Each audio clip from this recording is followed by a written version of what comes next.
Chicago. I love Chicago. And tonight has been all about this great city. It's called Lake Effects because we're not only about Lake Effects tonight.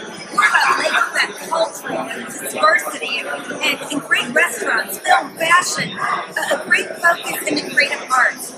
Tonight I had the honor of introducing and moderating a panel of everybody from the Improv Olympics to Caitlin Bradley, an amazing visual performance artist, Max, who creates mobile and digital and sit-down games that we can play with each other, as well as a new writer for ABC and HBO's Worlds. So we have some great Chicago creative talent right here. We have an impact around the world, and Lake Effects in Chicago is about taking that effect and bringing it worldwide because we live in this fabulous backdrop of a globally interdependent society.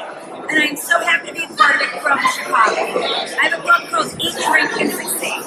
And it's all about the networking power of events. And that, to me, is not about what I can get from you, but what I can do for you.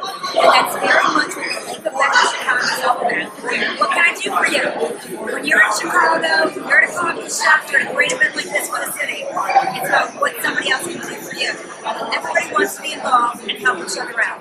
So when you look at the Department of Cultural Affairs and Special Events in this great city, you're looking at a city that wants to empower you. That, to me, is what Lake